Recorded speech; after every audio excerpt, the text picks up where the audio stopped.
This entrepreneur built a 27,000 square foot workspace that's redefining how businesses operate. Instead, they're creating something entirely different that's attracting serious companies. Harper & Union openly even shares their financial goals with their entire team, and something remarkable happens. Everyone gets excited about hitting targets. People don't just show up for a paycheck. They show up because they're part of something meaningful that's actually working. And their statement that is true throughout the company, work is a vessel for human impact rather than a soul-crushing grind. All right, guys, this show is a treat. Why? Because Jordan is a remarkable human. I love this dude. He's had so much belief in me and what we're doing, even what we're doing on this podcast and this show. So much of it, what people may never get to see, has been also this guy's fuel and energy, because he sees so many of the same things we see when we talk about brand. He sees so many of the same things we see when we talk about growing and scaling companies, and just on a level of belief in people. Jordan is one of those rare individuals who's had great success in business, but that hasn't tarnished any of his belief in people, hasn't tarnished any of his ability to invest, not just in businesses, but in people. So this is a fun one for me. I'm really excited. So Jordan, thanks for being with us this morning. I'm glad you're here. But I've got to talk to the people about one of these weird personality traits you have. You're an incredible person. But I told the other crew, I said, it's careful telling Jordan you like something. You got to be careful telling him an idea, because you'll show up in the office with 6 of those things in the office, because Jordan has such a belief in you, such a belief in people, and such a love for these kinds of things. You might show up with a $6,000 camera on the table because Jordan decided that would be great because he heard about it. But Jordan, you're an entrepreneur, an operator. You've invested in multiple companies. You've had great success in that. We could talk about numbers and that thing, but that's not what we're here for. But you've avoided photography for years, but within the last week, is that right? You've bought in 2 weeks, maybe bought 6 cameras? Yeah, I would say in the last month, and I would say the one that, a couple of them that belong to Harper & Union now are included in that. But so when I was a kid, my stepmother was a photographer. Oh, wow. And she took it up on a whim. She did not have a history of being an entrepreneur or any of that, but she always had the itch. And so she loved taking photographs. She got into the 35 millimeter film cameras. This was back in probably 1994, 95. Okay. Wedding photography was on the rise, things of that nature. So she was looking for a way, to work a job where people didn't tell her what to do, and also something where she was very creative and very expressive. And so my dad built her a studio in the backyard in our garage. He converted half of it.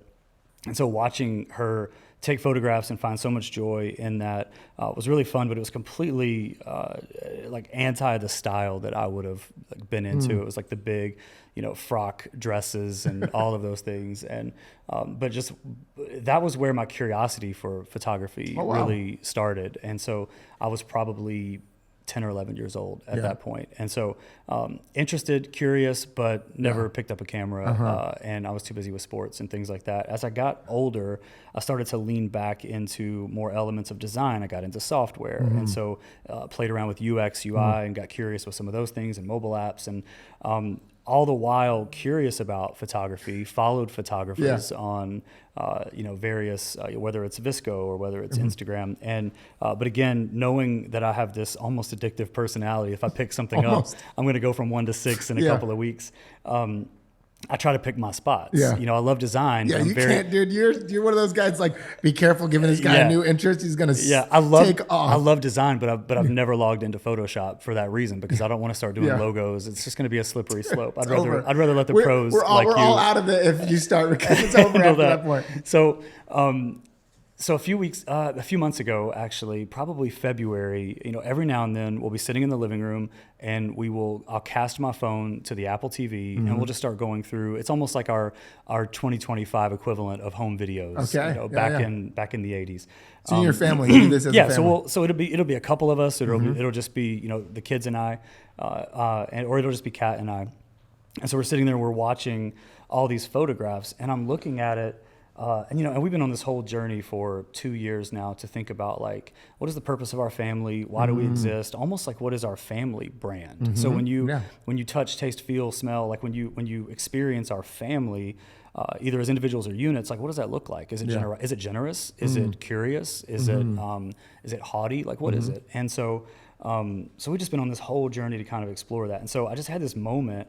We were looking at these photos, and I'm like, every one of these photos is like, none of them are candid. They're all posed. Like we arrange people in height order in front of a fixture, and we're like, let's snap the picture, you know, and inevitably somebody's missing from it as well. And so I said, okay, this is really fun, but I'm looking at all these pictures and we're all smiling the same, we're all arranged the same way. Everything kind of looks the same every time. You experience this once and you experience it 1,000 times. Yeah. And that's not the nature of our family. We're wild and dynamic. And so these photos were not actually indicative of what our family looked like. Yeah. And so I said, okay. I love that so much. So now you're making me want to get a camera. So now I started with, then I, just with my iPhone, because I wasn't thinking that a camera would fix this at this point. I'm like, okay, this is a mentality.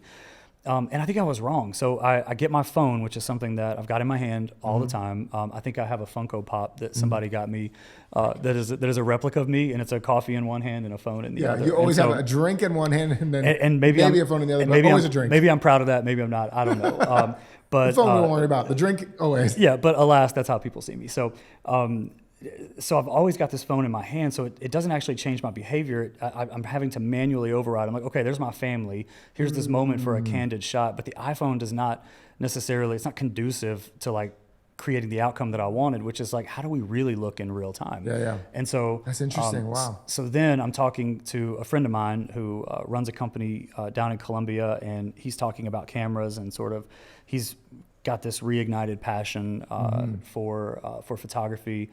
This is Tyler with Bradley Mountain. Which we're hoping to get Tyler on the show as well. Talk through Bradley Mountain as a fantastic human being all the way around. But he's, we're having dinner at my house, and he's talking about cameras, and it was just like, okay, this is what I need to do. I just need to get online and order one. So, so we, as everyone does, you start with Leica, right? Like you just, everyone does. You just go right to. And so picked this up, and this is more technical than it needs to be, and I know nothing about cameras or photography at this point. Yeah, but you're talking, and it's just like the story's going to go to, and now he's a world-class photographer, traveling the world, taking photos. But the thing is, your photos are still very good.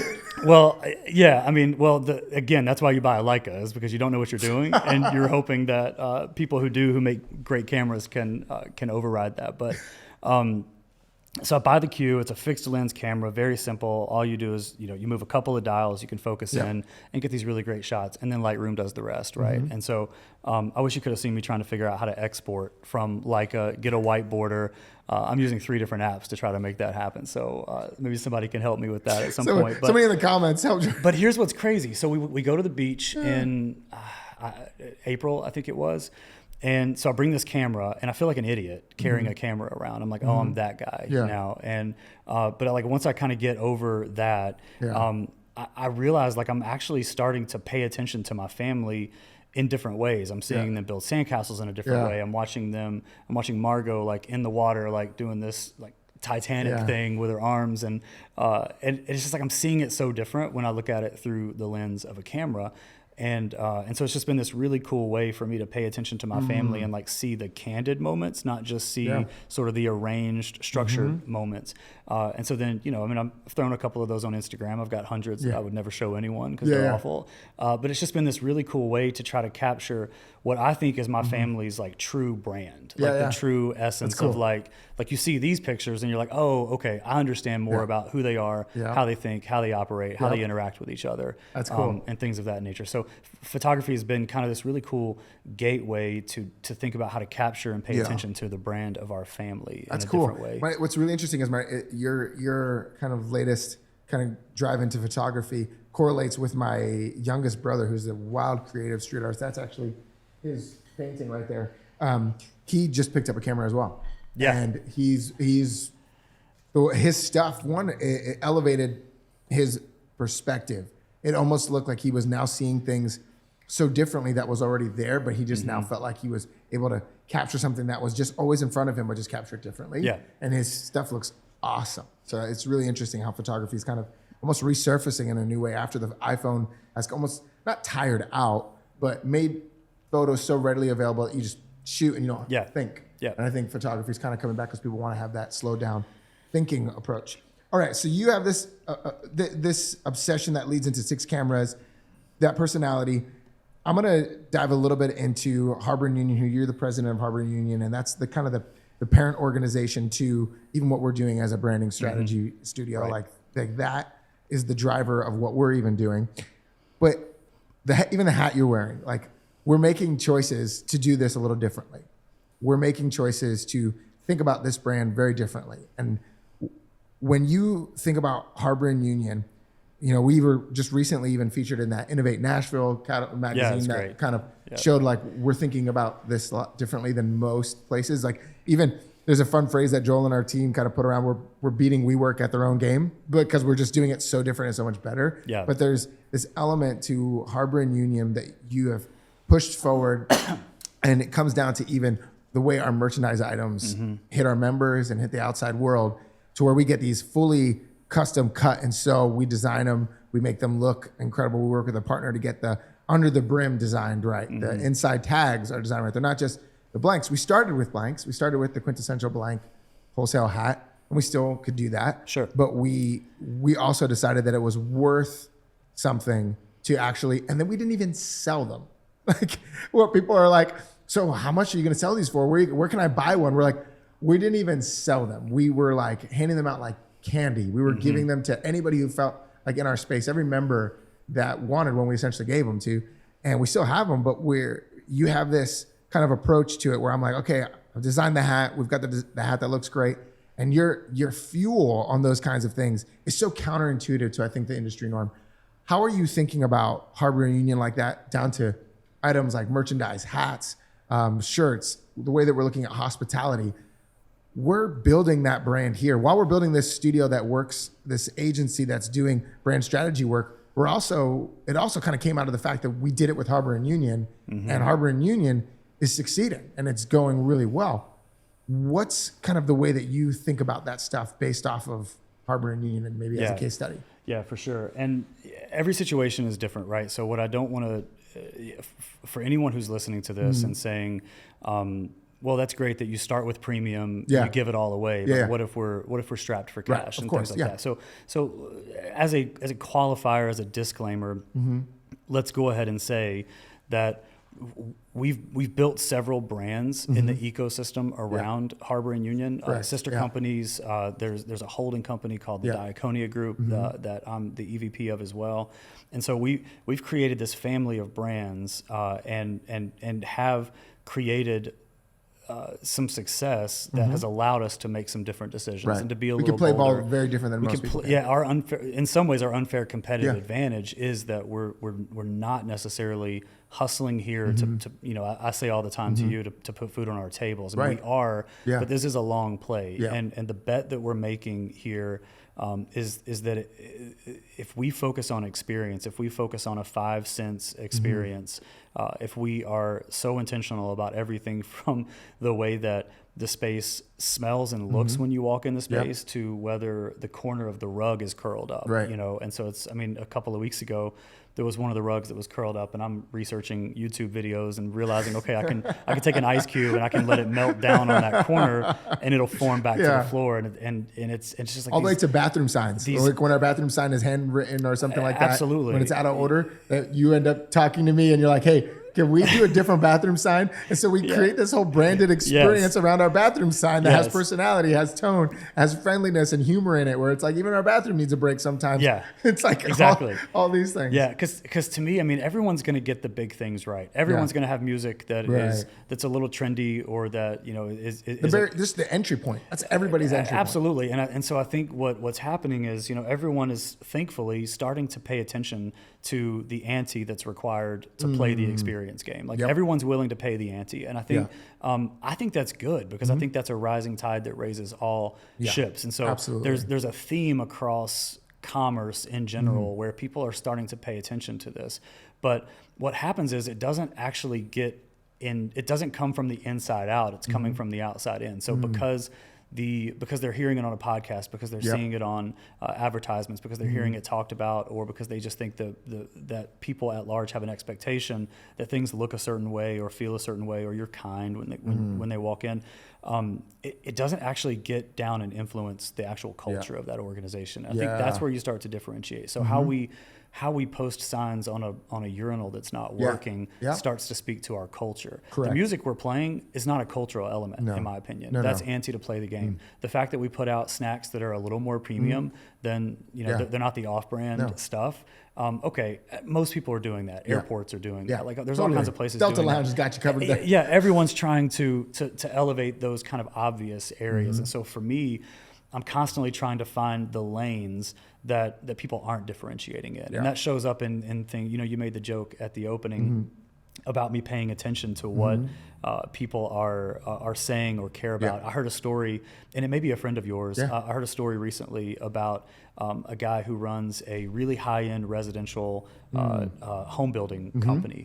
And so you go into their office, and they've got the assistants there, and the architect is there, and the owner's there, and they're walking through like this couple's dream home. And I mean, they're about to drop a lot of cash on this home. I mean, these are probably 8, 10, 15, $20 million homes, to give a wide range. And these are not builder grade spec homes in a neighborhood. And so, so how do you differentiate there? Right. Is it the fixtures that you offer? Is it that you design a little better or a little more creatively, or that you can create a more interesting pool or backyard situation? I don't think that's I can make your waterfall way bigger than anybody else can make your waterfall. I don't think that's how you differentiate. That's what they're expecting, right? What they're not expecting is this. So you come in and they've got this high-end, wide range of snacks and drinks and things like that for you to enjoy during your consultation. What you don't realize is that someone's taking notes on what you select. So when you leave and you come back for consultation number 2, the algorithm is now kicked in, and they've dialed the entire range of snacks and drinks, and curated that to someone paid attention to mirror or be adjacent to what you selected last time. So to me, that's mind blowing. To me, that is the essence of like that's how you create culture. That's how you're paying attention. You're being intentional. It's very kitschy now and a little bit out of date, but I think the concept still rings true. Walt Disney got really popular probably 15 years ago, 10 or 15 years ago for their university that you could go to and learn hospitality. Like here's how we at Disney think about hospitality, because you do feel a way when you're there. You can like it, you can hate it. We're not asking for your opinion on it. What we're saying is that but you can't argue that there's an elevated experience. That people are paying attention, people are watching. And so, they had this phrase where they would say, we've been expecting you. And so everything that they do at Disney World is built around this phrase that we've been expecting you. And so that speaks to intentionality. It speaks to we're paying attention. It speaks to your needs are greater than our needs. And what that does is it starts to influence culture. It starts to inform the kind of people that you hire. It starts to inform your reward and incentive system internally, and who gets promoted and who ggets a raise. And so it starts to really inform these very transactional elements. I love that you're bringing a lot of this up, because that's also, even some of your, just right there, how it informs raises, how it informs your reward system, because there's so many layers to you as a person and as an entrepreneur, as a business leader, and as just an all-around creative person. You have an operator skill set too, where you see things not just from like, all right, how do they experience them, but also you're going, how does that tie into how the businesses are operated and how they can scale and how they can grow? You're not paying lip service to the idea that intentional moment somebody paid attention to and gave that curated snack experience next time as that's kind of fluffy, but it doesn't impact the business. You have an actual awareness of how these things impact business. And I've been in the staff meetings with you where you're like, no, we're going to do that again. And we'll do it 10 times over, because this is where we're going and the clientele we're trying to reach. When you're thinking about the unique hospitality experience, when you're thinking about the above and beyond, like even you and I, we were in a pitch meeting together and we saw that this individual had snacks hidden in their closet that we have out on the floor. And they had gotten them because they liked them so much, and they put them in their storage area so they would never run out of them. And you and I have the simultaneous thought after, we need to go buy a bunch of them and just deliver them to his office and just have that fun experience for him. But for you, that's not just that's cute. For you, you're like, no, there's absolute like leverage into how you run a business thinking like that. Talk to that. I know that we have like you said, like sometimes we have an unfair advantage, but I think sometimes that unfair advantage has trained us to scale better than a lot of other places have. Yeah, all that does is gives us a little bit of leniency, a little bit of grace with, okay, we can spend more cash. You don't need cash though to make an impact. Think about a marriage. And this is where I'm going to tread carefully for both of our sake. But yeah, exactly. Our wives listen to the show. No, they'll never listen to this. So in theory, yes, fair. I just think about your wife, and I think about my wife. She's never going to listen to this. She's never going to know this happened, much less listen to it. So think about your relationship with your wife, or I think about my relationship with my wife, and it's like, in theory, we've been together 17 years. We have more money now than we had when we were first together. We've probably got more free time and creativity and different things. But what's interesting is that doesn't necessarily mean that I'm more romantic to her, or that I do things that make her think I care like I did then. Sure, I can buy her things, but some of the things that I did when we had nothing or little to close to nothing were probably, those are the things that she probably remembers the most. And it was early on and things like that. So there's this kind of honeymoon phase, but all that is just to really illustrate, we do have the ability to pull some triggers on spend or be more generous than maybe some other startups or early companies would. But it has to start with the heart still. If you don't have the heart for hospitality, if you're not paying attention, to me, it is an absolute, and I don't know where this started, but it is an absolute joy for me to see somebody in our conference room here, Trailhead, right to the right. You walk in our space. Which is a custom table built by, as audience should know this, by Jordan in his free time, running all the different things that he runs. He builds custom wood tables. You can buy them on, no, I'm just kidding. But it is that we didn't just buy a cookie cutter table for the office. I think that's still, again, that's and for me, that is because there's such a maybe that's because I'm a control freak and a design freak, but there's such a way that I want that table to look and feel. No, there's an intention that we want to execute on. And we have bought them elsewhere, and we've tried to get other makers to buy them, and there's just a certain feel and element that I want them. Sometimes they're a lot harder to move than other tables. That's for dang sure. But it's a table that is talked about, engaged with, memorable, and known and felt, that you get who we are more from that table than you would any other piece of in that conference room. I think the thing that's most interesting there is I want people, and I'm going to come back and finish that conference room story in just a moment. But I think what I want people to feel like, I don't need credit for being able to build a table. Right. A lot of people can build a table, right? It's wood and metal, and at the end of the day, it's not profoundly difficult. What is difficult is to, when you're a young company or you're a startup and you're looking around, it's difficult to find people who have actually walked the same path and who are relatable. So when I've got a company and who's trying to build an agency or trying to build a real estate company, everything in their life is build and scrap and kind of one-man show.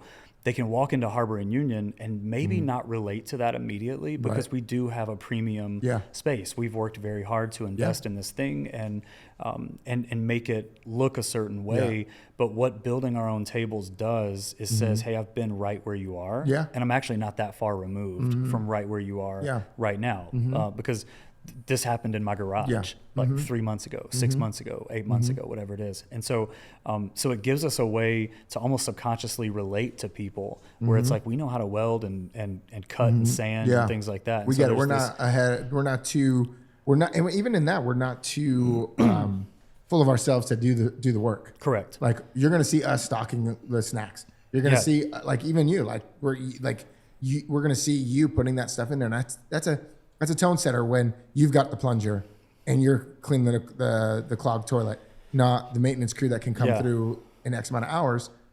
Our president is unclogging the toilet. It sends a message to the rest of us as we do it.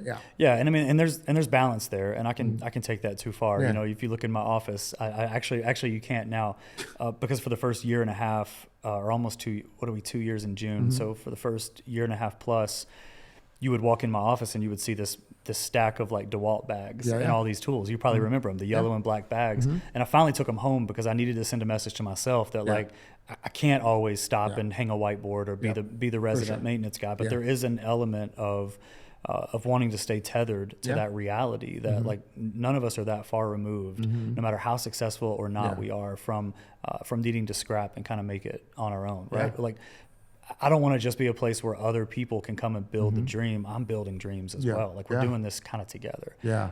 So back to the conference room, it actually gives me a weird and wild sense of joy when I'm looking in a conference room and our walls are glass, and so you can see through them, and I'm watching this group of people come in from the cold, and they're looking for a place to hang their coat. And so one of them's got it draped over a trash can, one of them's got it draped over a chair. And so immediately, like I walked out of another meeting that I was in, went and got one of the Z racks that we use for events with hangers and things, and walk in, grab all their coats, put it outside the office, and now their coats are on hangers, not getting wrinkled or dirty from the trash. And so it's like, for me, that seems so simple, but it's just, you have to be paying attention, and you have to be motivated by trying to meet those very basic needs for people. And that's what you're seeing there. What you're saying there, what I see us do, just specifically at Harbor and Union, is we're kind of, that's where we are trying to disrupt a way of thinking about workspaces, growth hubs, business growth hubs, where it's not simply just coming in and going, okay, you can just throw your laptop down and work here. Like there's an element to this, that this is for a certain type of person, and we, not in a bad way, a certain type of person, in the right kind of person who's building a business, trying to build either scale their business or work as a business executive. And this growth hub is there to be catalytic to them. It's to help push them, to help them kind of be, even as one of the phrases in that article that came out about us that we had done was a harbor for those pioneers, those people who are pushing the envelope, building that dream, a space that gets them in that same kind of energy. So I think that bleeds into everything we do, from like, we've got these different types of member events that are not your quintessential like networking events or things like that. We've got the Round, which is a free business, a free gathering for small business and entrepreneur owners to connect to each other, but there's some learned knowledge moments there, some opportunities where we're trying to level up the community around us all the time, whether it's through how we're showing up with our hats, how we're showing up with the type of events we're doing, how we're showing up to the aesthetic of our space. We're trying to level up everyone. We're not trying to go, hey, look at how great we are. We're literally just trying to go, how do we make everybody great right now? And how do we make everybody build their dream, versus going, hey, the goal is to make us awesome and make Harbor and Union this really successful thing. We feel really committed over and over again to the success of, even to the point where we emptied out a storage closet recently, found an opportunity for that storage closet to serve a very well-known photographer who needed a space for a week to lay out their photos. Like, but we were like, come use the space.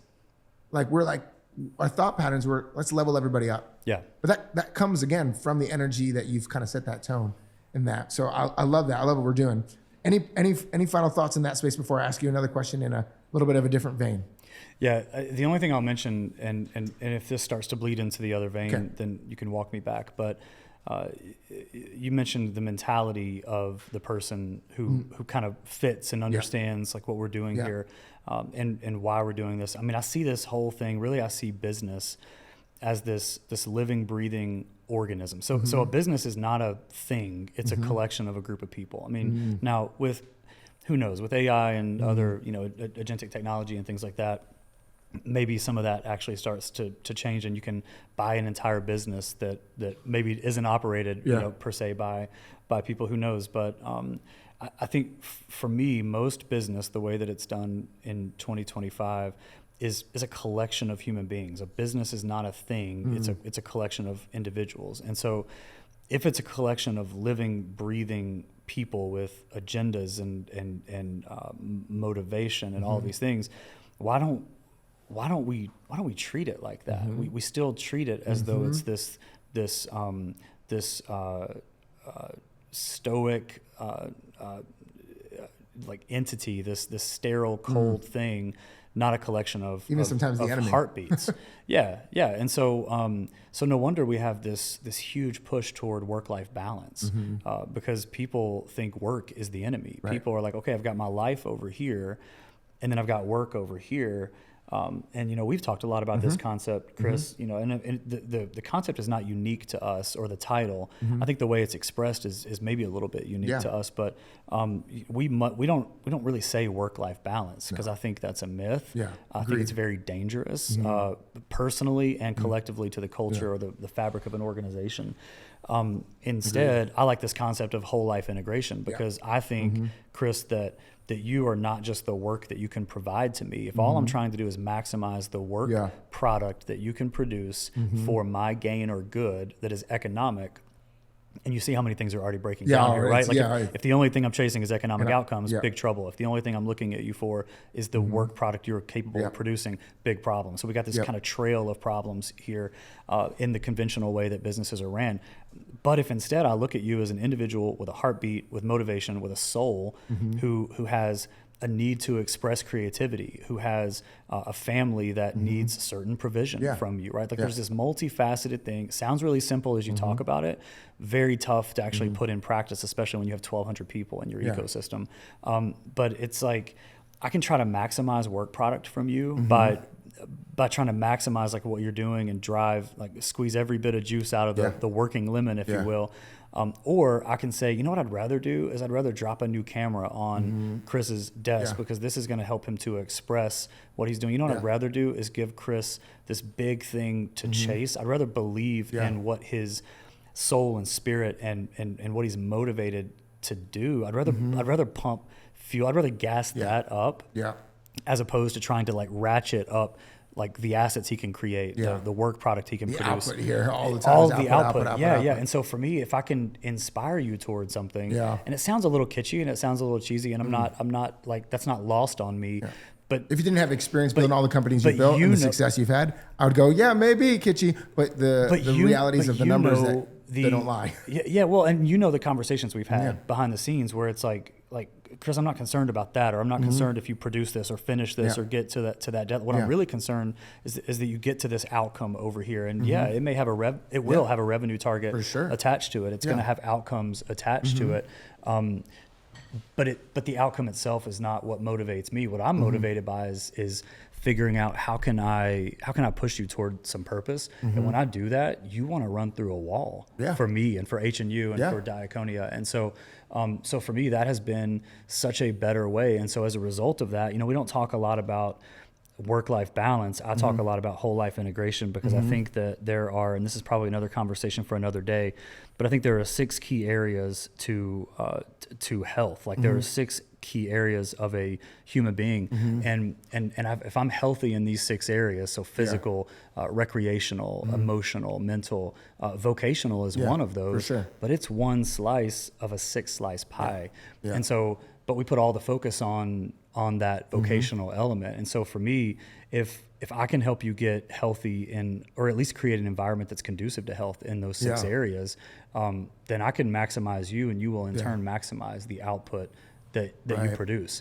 And so what that does is it causes us to do things that are really counterintuitive, that maybe seem very generous, or maybe seem, and I hate to always go back to money, but that is the language, like finances are the language of business. And so you do have to speak that language.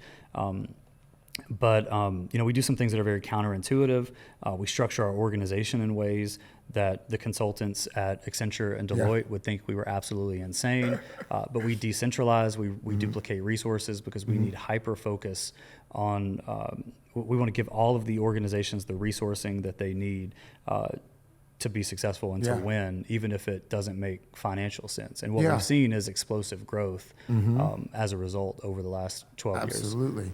And so the thing that, you're tying up, if I were to break down a thriving brand's outcome, it would have this clear sense of purpose, this understanding of sustainable profitability. Then you have a thriving component of people are developed and cared for and nurtured.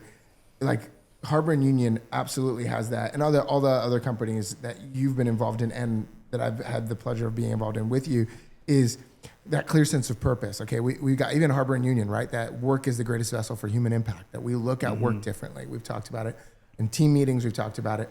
We have it on a flag banner thing in the hallway. And I think one of the simple ways that I look at work being this vessel for human impact is this idea that there's a painting called anger transference, where the boss yells at the employee and the employee goes home and yells at the wife. The wife then goes yells at at the child then go yells at the cat. And the idea is that your work could either destroy you in your potential or help you flourish. That the reverse is true. That if you go from work where you're thriving and your boss treats you like with the human dignity and that you deserve, and even economically helps you meet goals that you need to meet, and thinks about the way that your workplace matters, I think we're now hitting how people are taken care of, and brands have cultures, and how brands have these cultures that help them deliver on their promise. And these cultures take care of their people.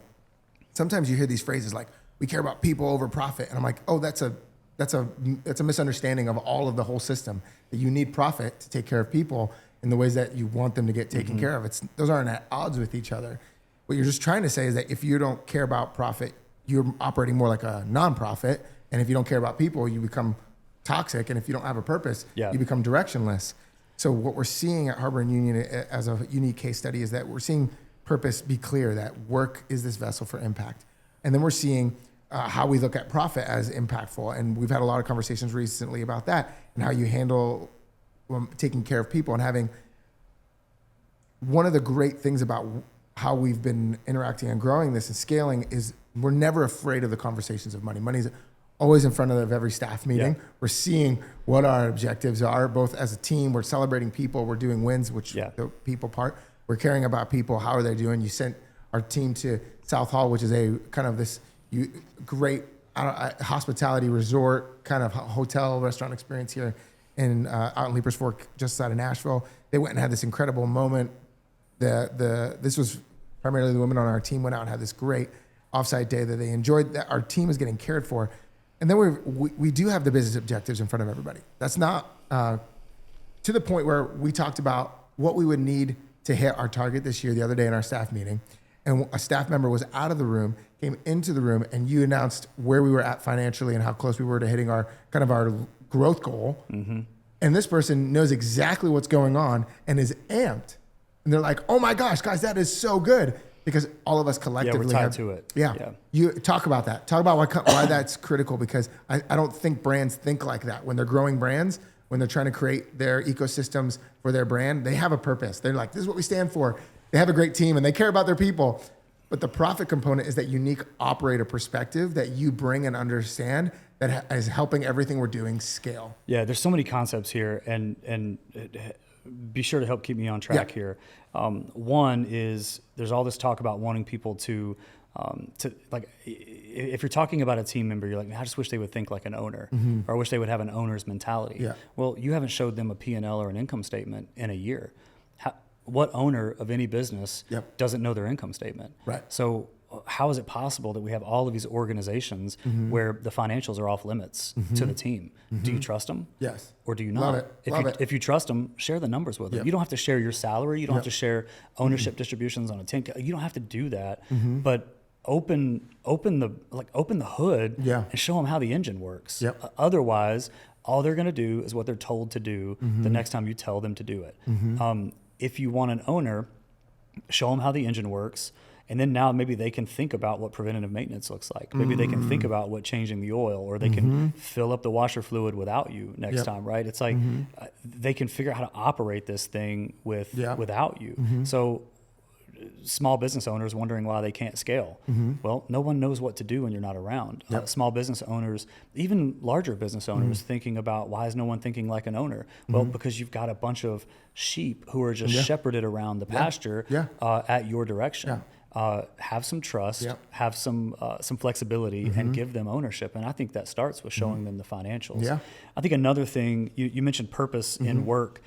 And I think we get a little carried away with this, and I have some hot takes that probably are for another conversation.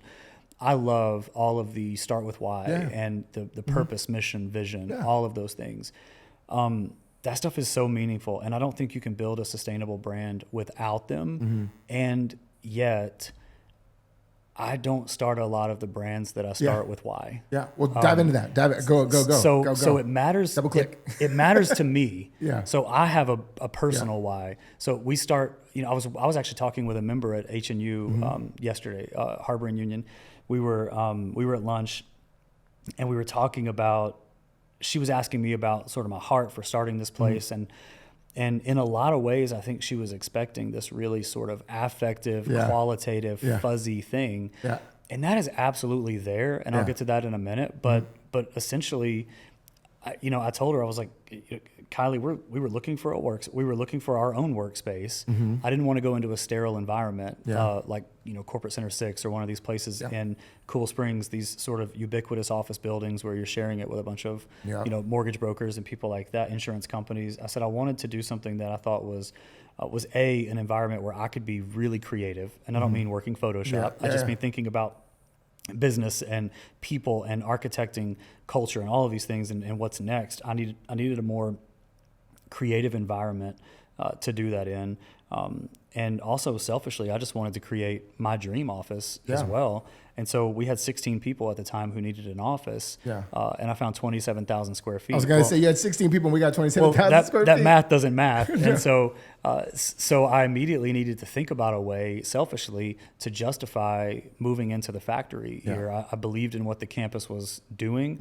We were very early here as one of the largest leaseholders on the factory campus. And for people wondering about the factory who are listening to this show and watching, the factory is literally a old oven factory and some other appliance factory. Like a stove factory. Yeah, stove factory, And in Franklin, Tennessee, it was had some retail experience and it had some vendors in there, but it was bought for about $55 million. Do you know that number? Yeah, I mean, it may be somewhere in there. And then they renovated it and it's amazing. There's tons of dining experiences and retail experiences, and we're nestled right up against that, which is now becoming the heart of kind of Franklin, I would say. Yeah, and it's this beautiful, and we have a kind of a beautiful symbiotic relationship with them because we're feeding them because of the ecosystem we're building. Correct. And they're massively feeding us as well. And so it's just been this, and that was sort of the thought that 100%. I had is, how this campus is absolutely going to grow. I believed in their vision. I met with their ownership group. And so we signed a lease that probably didn't make a lot of sense financially because I wanted to create this thing. And so it actually started with a felt need, our own need. So good. It didn't start with, hey, there's this really fuzzy thing that I want to do in the world. Now what happened is... And there's plenty of co-working spaces. There are, there's two up the road from us, I think. And we're not that. And the vision was bigger than co-working. Exactly. But ultimately, I think the point that I'm trying to make here is I didn't start with some really fuzzy, qualitative TED Talk type thing where I'm captivating the hearts of people.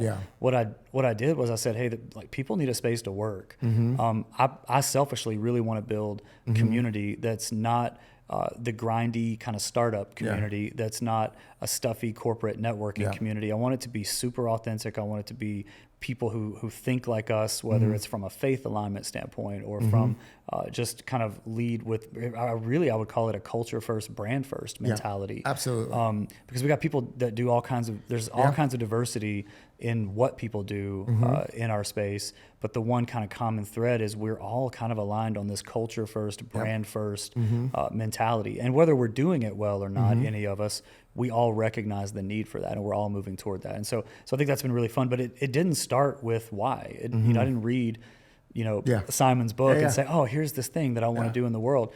But what it started was with a felt need in the community here, a felt need in us. And then what I started doing is all the things that have been important to me throughout my whole career started to kind of come up to the surface. And now I'm wrapping a practical, pragmatic solution that the world needs. Now I'm wrapping that in a why. And so I don't think we would have Harbor and Union today the way that it is if I had started with the why.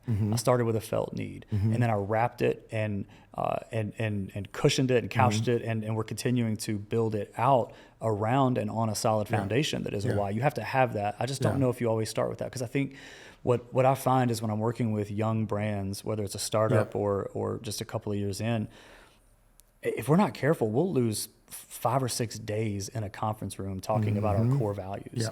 And I'm just not actually sure at the startup phase or at the infant phase of a business, I'm not sure you even know what you value yet. I think some of that needs to be dictated to you by the market.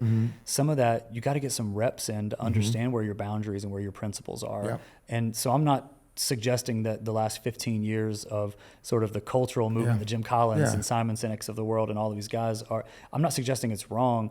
it's just not the playbook that's worked for me. Yeah. I value those things. Which is so good. But I think you start with a felt need, a pragmatic purpose. Like there's something you're trying to accomplish. You know? With one of the things we've had so many conversations around kind of this holistic brand perspective where all of these things are taken into account, like that felt need, that understanding of your mission and vision and values, but then also the experience of 5 senses. How are people experiencing our space? How are they experiencing our team? How does our team show up?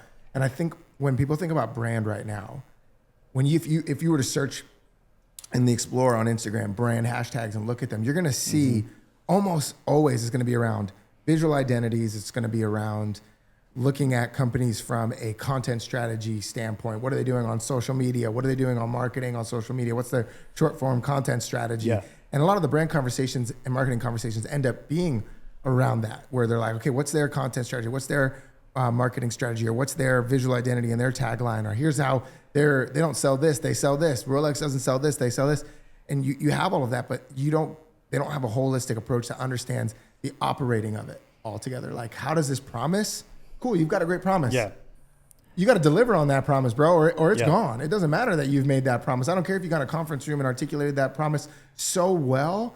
The way your team is run, the culture on your team, the way your team shows up, the way leadership handles responsibilities, all of that is how your promise is delivered. It's the Zappos person hearing on the other line that the person went through a funeral and that's why they couldn't return the item. And all of a sudden they're sending flowers to the home. It has nothing to do with their business or their core business. Exactly. But they understand that matters in this holistic perspective of their brand.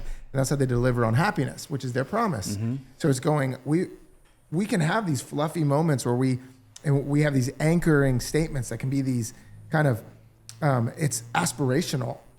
But if you don't operate, if you don't actually do anything, if you're not actually making your bathroom that much cleaner, if you're not actually sending out that, like owning that mistake of a customer and going like, here, how do I make that better for you on this?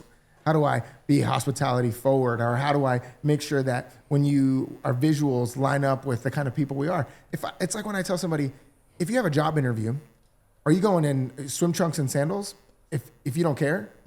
Probably not. I know that we get that, but probably not, because there's a positioning you want to have on how you quote unquote appear to the individual. Yeah. Because perceptions have an impact. And your brand is all of these things together. And Harbor and Union has really been a fun case study to execute on that kind of philosophy of a holistic brand perspective that goes, how are we doing marketing? Okay, cool. How are we doing our sense of hospitality and culture? How are we operating as a team? Even down to like, how's our team take vacation? People will be shocked at how much freedom and autonomy we have, but the business is working. Yeah. And I think the operator in you has leveled up everybody to understand brand has these things, but it has these. Brand is not these things, but it has all these other things to it. Yeah. Because you have a deep value for visuals, aesthetic, how things look, feel, taste, all that kind of stuff. But you also know that, like, at the end of the day, like, we're running a business, but those things are in a unique ecosystem where they feed each other. When you're thinking about whether you're investing in a company or what are some of the ways that, like, you're looking at it when you're looking at investing that are like green lights for you, things that you're like, they're doing well, or maybe a couple red flags. You're like, this is a red flag for me if they're not doing this. And it could be it could be on financials or things like that. Because I think when we're talking about the anatomy of a brand, we're looking at all of that. Because I think some people have, like I said before, reduced brand to X, Y, and Z versus thinking all of this plays together. All of it plays together as brand. So when you're looking at investing in companies or when you're looking at scaling companies, what are the green flags or red flags that you spot? Is there anything that comes to your mind? Yeah, I mean, social media helps with this. Thinking about especially consumer brands, you want to see the financials. You want to look at valuation models. All of these things are important. Are we looking at discounted cash flow? Are we looking at built up EBITDA? Like, if you're going to invest in a company, you're looking at, you're doing these valuation models and looking at, what are the entry points? You have to do that. And before we go there, just to tie a bow around another thing that you said, I think that, did you get your license when you were 16 or oh gosh, did what you is it wait? in New Jersey? I forget. Okay. I forget what it was, gosh. Probably 16, yeah. So I was 15. I got my permit the day I was 15. You're the unicorn that's lived in Nashville and Tennessee before anybody moved here, born and raised. You're the unicorn. So I got my permit the day I turned 15. I got my license the day I turned 16. I was so hell bent on just being on my own, on like getting behind the wheel of the truck that I had bought, and like counting down the days, and I wasn't going to miss a minute or an hour of freedom that I could have. So like we were there at the DMV the moment it opened, and I'm just like, I'm ready for this freedom. And so I didn't want a license. I wanted freedom. Like I wanted the car. I wanted the road. I wanted to be able to drive to the beach when I wanted. I wanted to be able to go see my friends or leave the house or just take a drive and turn the music on. Like what I wanted were all of these feelings, all of these experiences, all of these destinations. But I can't have any of that without a license. So for me, business works the same way. Nobody, because in your own personal life, money is not an end point. Money is a means. It's the same way for business. And so I think this is the disconnect. It's like companies that exist only to make money and have no soul. Either flame out or they lose their people or it's this turnover engine, and it's like they're useful from a utility standpoint because they've got a certain position in the market or they've got a certain segment of the market cornered, but they don't have a soul. They don't have relevance. They don't have identity. No one's speaking positively. You use it because you need them. Or you have other brands who focus too much on on what people are saying, how people are feeling. You're not paying enough attention to the numbers. So you're all about the destination, but you didn't go get a license, or your license expired. You know, and so for me, when I think about like how do financials play, like what role do financials play? Well, it's the license you have to go do what you're actually trying to do as an organization, which is build and grow a culture, which is take care of a team. Maybe you want to, maybe there's a philanthropic intent. Maybe there's none of that. Maybe there's just more market share. Maybe you have no heart for and I'm not even saying this is a bad thing, but maybe you're not necessarily interested in personal development and whether somebody buys their first home and all those things. Maybe you're just obsessed with engineering and you want to own more patents than anyone else on a helicopter, you know, or you want to be the company that helps take SpaceX to space or supplies the parts. Like you've got this thing that's interesting to you. Well, at the end of the day, the financials are not the vehicle. The financials are not the destination. They're the license. They're what give you agency to then go get in the car and go to those places. And so, but you have to have both. And so I want to mention that because that's why we start with we start with the license. That's why we start with financials in every meeting that we have. Because we do have to orient ourselves to are we winning or are we losing? Yes. If we're not making money, then we're just a social club, and we should all probably just go hang out and then go work somewhere that's actually going to pay our bills and be sustainable.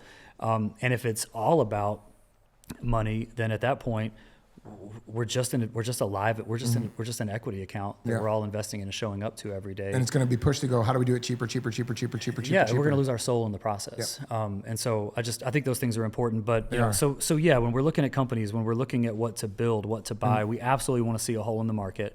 We absolutely, us internally, when we're looking at what we build next, we're like, where are we hemorrhaging cash on the income statement? How could we plug the hole in the boat by adding a resource or 2 or 10 to do this ourselves, find a simple, pragmatic way to disrupt it or do it different, leverage that as an unfair competitive advantage, and then instead of creating a cost center, leverage that as a profit center, create a new business, and now we're building an ecosystem. And so I won't be able to eliminate every cost center on our income statement. We're always going to have finance, HR, IT, and these other functions that are cost centers. But even those functions, I'm challenging them. Our IT group, I'm challenging them.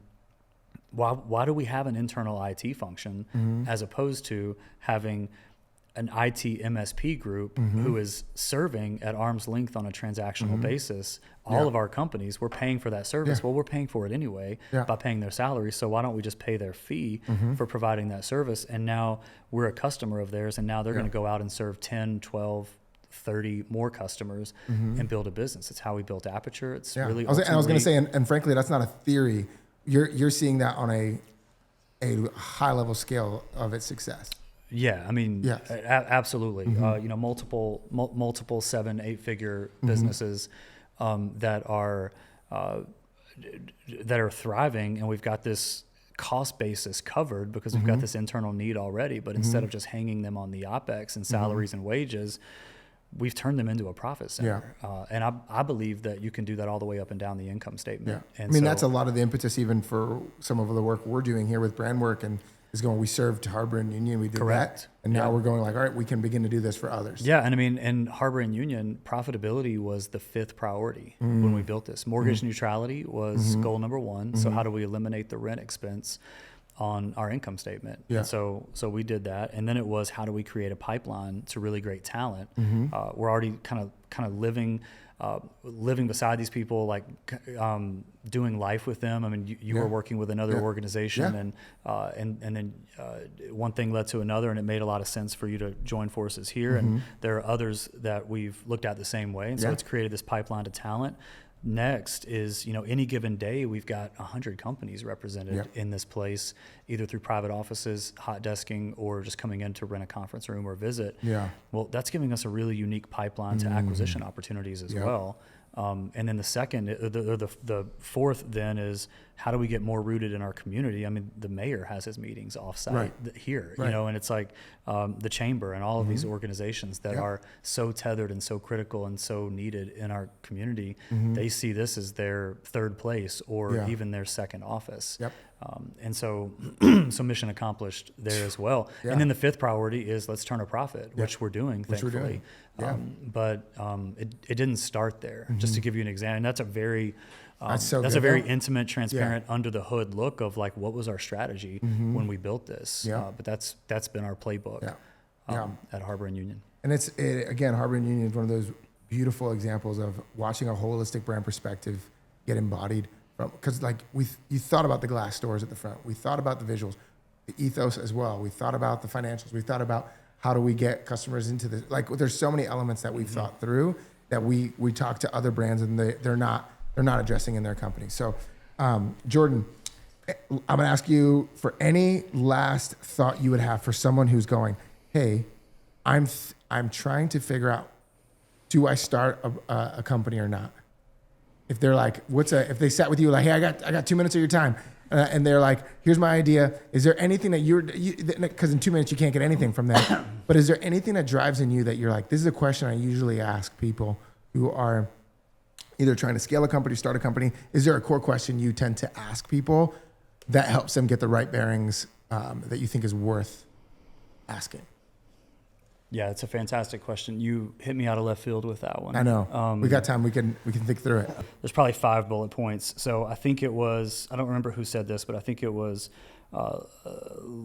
Louis L'Amour, and I'm probably slaughtering that pronunciation, but they said something to the effect of, the trail is the thing, not the end of the trail.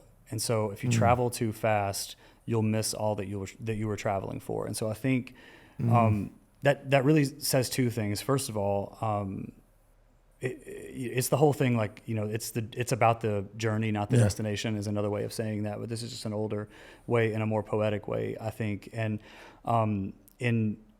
first of all, you have to know what you're after. You have to have a really strong sense of what you're actually chasing. And so I think too many founders, especially in this start with why economy, especially in, you think about Middle Tennessee, Franklin, Williamson County, Davidson County, there's this whole element where, like, you feel like you need to apologize for chasing economic outcomes. Yeah. Oh, for sure. And I actually massively disagree with that. I think if you want to be rudderless in life,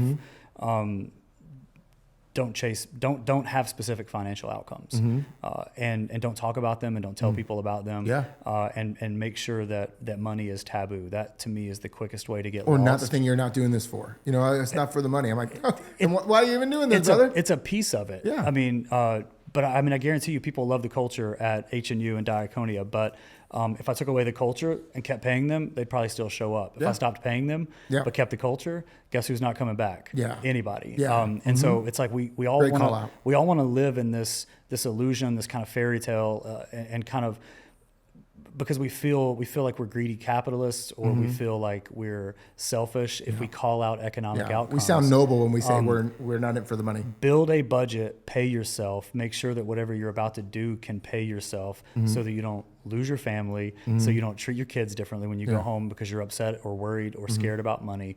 Cover your bases. Don't make it all about money, but you have absolutely got to cover your bases. And so, they did a study where I think it was the equivalent of $70,000 as a blend in America. So it goes up in New York, it goes down in maybe some other rural areas.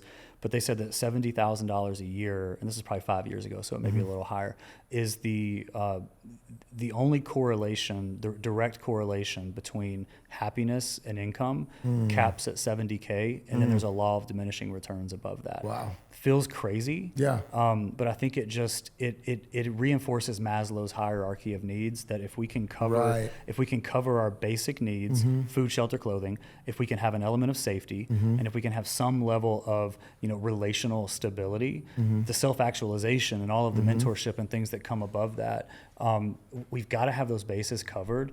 And then above that, it actually doesn't take a whole lot to create happiness. That's great. And so I think just making sure that someone is built for that, and calling out specifically what their outcomes are.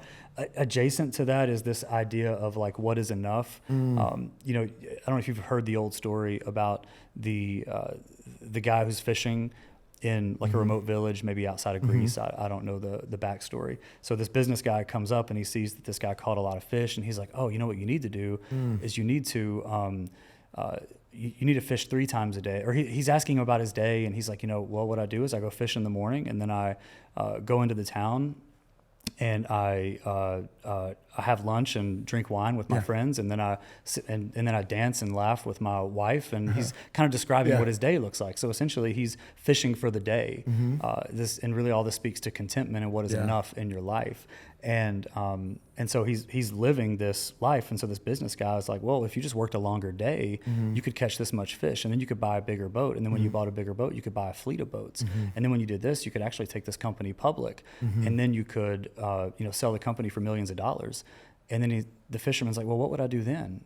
And he's like, well, then you would, then you could fish a little bit in the morning, and then you could go hang out and have lunch with your friends, and then you could go drink wine with your wife, and then you could go dance and sing into the evening. And the whole story is like, he's doing all of that for what? He's already got the life that he wants now. And so it's all about perspective and contentment. And I'm not saying that we all want to live that way. We do have aspirations, but be really sure what you're chasing in life, and make sure that what you're chasing actually equals that outcome, or does it compromise it? And make sure that there's more in your life. Like, contentment is more than how much money do I have, and am I okay with that? Do I feel security? It's all of those other things, and so just making sure that those things are sound. Hit us with one more on there. When I'm looking for businesses, I'm not interested in the novel. So for me, I think novelty is dangerous. I love it. I love new technology. But I would rather put another burger joint in between 3 burger joints, because what I know is that those 3 businesses are still in business. They're still making money. They're drawing traffic. A Me Too business that's a little bit differentiated and has its own identity is very, very attractive to me. And from there, we can create all kinds of novelty. Harbor and Union doesn't do anything novel at this point. There are branding agencies. There are co-working facilities. There are event venues. What I don't know of is someone who's doing all of that. So the novelty is in our approach and in our hospitality and the way we take care of people, not necessarily in what we do. So it's a series of Me Too businesses that are pulled together to create an outcome that feels differentiated. Love that. So, man, and Jordan, we need a part 2. Let's go. Part two. Thanks for being with part 1 at least. Yeah, it's been fun.